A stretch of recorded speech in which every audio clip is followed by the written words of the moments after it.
Welcome to the Living After Faith podcast, a podcast designed to help you as you leave religion and move forward with your life. We are the official podcast of RecoveringReligionists.com, a recovery group founded by Dr. Darrell Ray, the author of The God Virus. We welcome your feedback. You can contact us by going to livingafterfaith.com and facebook.com/livingafterfaith and follow us on Twitter at LAF with me. And now, here's today's program on Living After Faith with Rich and Deanna Joy Lyons. I'm Deanna Joy Lyons. And I'm Rich Lyons. Come laugh with me. Today we're going to review the movie The Ledge. We've talked about it before. It's been a movie that Matthew Chapman put out. We interviewed Matthew Chapman. If you've heard the interview, you're probably familiar with the movie a bit.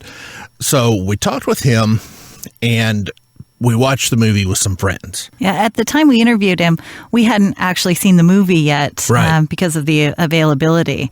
And so we had some people over recently, and we watched The Ledge, and we rented it online. You can get it on Amazon.com streaming, and also on The Ledge's website. You can stream from there. So we had some friends over, and we all watched the movie together, and then Rich got them all to come in the closet and one by one tell what they thought about the movies. And we're going to listen to some of their reviews. We just watched the movie again, Deanna and I did, and this third watching, and we watched it a few months ago when it first came out. Then we today watched it because we knew we were going to do this episode and talk about it. So my first reaction, you're going to hear some people talk about plot holes and some things like that in some of the reviews. And in looking at it, I kind of think that the plot holes were dealt with in a subtle way, and they weren't really plot holes after all. Yeah, there were some things that, I didn't catch on the first viewing, but going back and watching it again, now I kind of see what's going on. And there's a bit where Hollis, who's the police detective who's trying to talk Charlie Hunnam's character, Gavin, off the ledge. And he had just revealed to him that the reason he's up on the ledge... And we won't spoil it for you. Yeah. So Hollis goes, "For goodness sake, ma'am, why didn't you tell me this earlier? I could have helped you." And his answer... It closes one of the plot holes that people mentioned. Yeah. The one that I still have and still question involves the placement of a Bible and something that is placed on top of it. Yeah. And where that is in relation to the two characters. And that's simply because I was a Bible freak and a gun freak in a previous rendition of my life, and never would have let that be in that particular episode. But that probably isn't really going to affect anything as far as anyone watching the movie, just a momentary freak out from. That's probably such a minor thing that it's like in the thing they're riding in a bus and a police car drives by, and you're like, why would they have a police car? Yeah, I mean, some of the thing, some things some people are freaky about and some aren't. So I really think that particular quote plot hole doesn't hold water either. But as far as the characters, what did you think about the characters? Well, I was originally more critical of the characters. I thought Liv Tyler was a little emotionless. But after watching it again and talking this over, I think you may be right, darling, that she's not emotionless, but she's conflicted. Yeah, she's pushing, like her character is so damaged. She's been through so much crap that she's really kind of suppressed her emotions. She pushes it all down and keeps it inside. And that would make sense, actually, for a person who is in her position. So, I'm more forgiving of that now. By the way, you get to see Liv Tyler's boobies in this. Yay, boobies! I don't know, does she show her boobies often, or is this Not that I know of. Yeah, I think this is rare. She didn't in the whole Lord of the Rings thing. I was looking for them. Yeah. So you get to see, Liv Tyler boobies. If that's something that's worth watching the movie for, do that alone. I think so.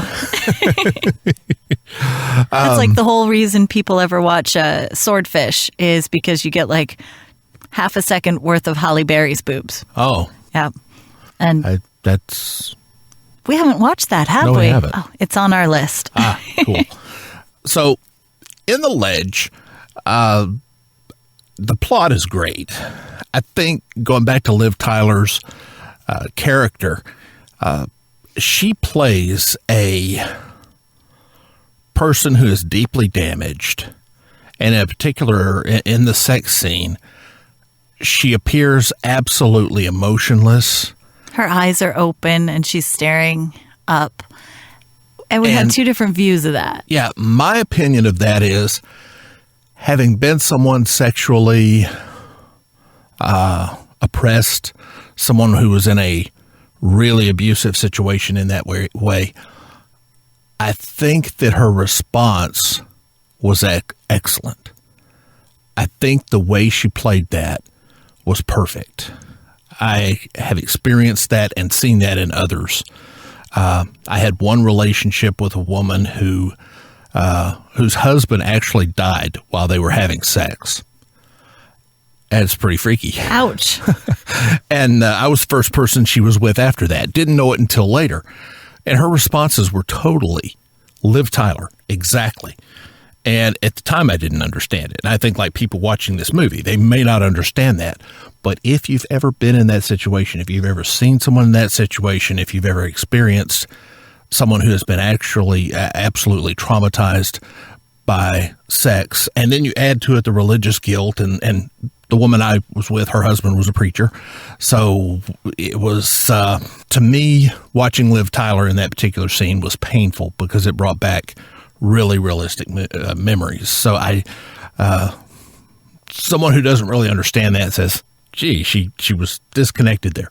Bingo. Exactly. Disconnected was the defense mechanism. Exactly. Gotcha. That's where she had to go to do what she wanted to do. And I understand that so clear that to me it didn't even register. Yeah. My impressions of it also were kind of that she was so overrun by guilt that she just couldn't help but just kind of stare at the ceiling and go, what am I doing? But on another watching, I think, that disconnectedness, but I also saw like a little bit of joy in there. She talked about, not being able to find that high again that she experienced while she was doing drugs, and that church gave her that high. And I think there was a little bit of that high in that look. But, I think the splintered emotions, and she clearly had the physical enjoyment. There was clearly physical enjoyment, but splintered emotion. I think it was just, to me, actually a high point of the movie rather than a point saying, no, she totally out of character there. Isn't this just like us, darling? We go right for the sex. We can't even do a movie review without talking about all the sex first. If you haven't seen the movie, and we're trying our best not to do some spoiler things here, right. And editing, it's taken quite a bit of editing for the people we talked to because we weren't really sure how we were going to use their comments, but we don't want to spoil the movie for you. What we want to do is encourage you to watch it, actually.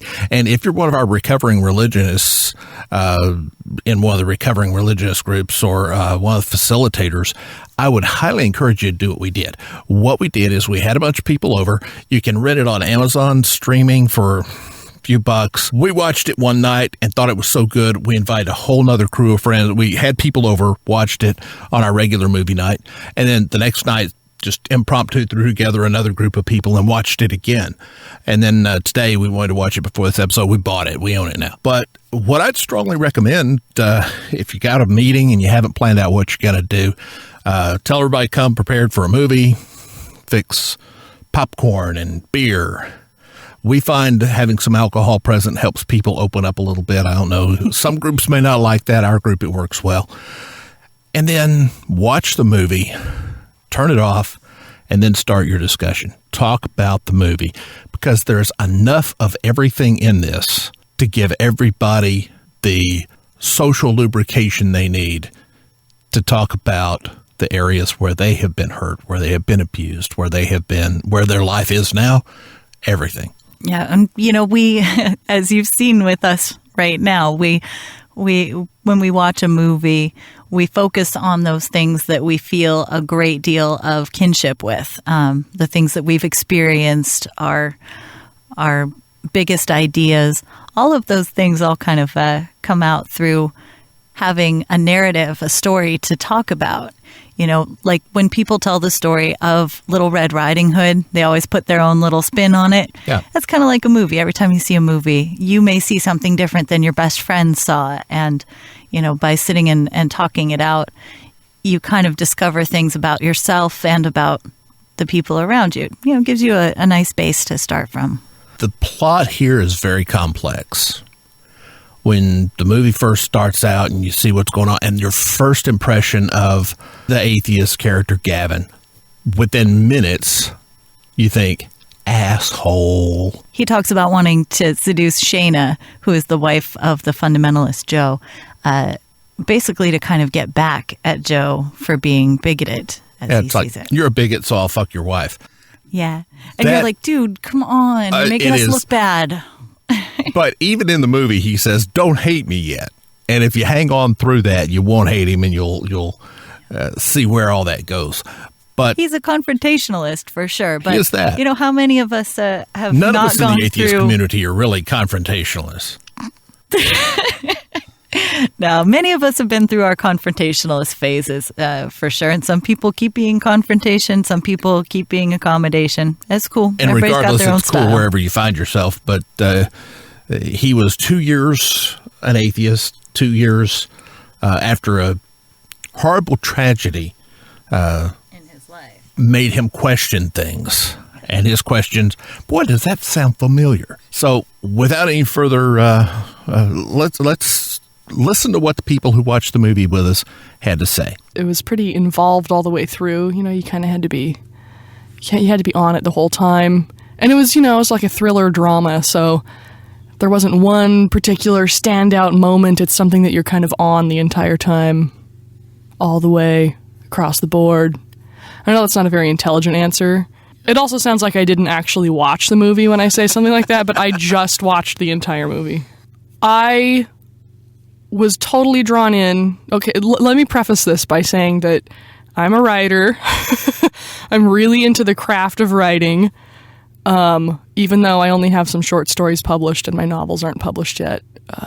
So I don't know how much legitimacy I have as a writer, but I'm really, really nitpicky about writing. So I will say that I was really drawn in by the story all the way through. As a thriller, it worked. It was very tight. It was very well paced. And the characters were very believable.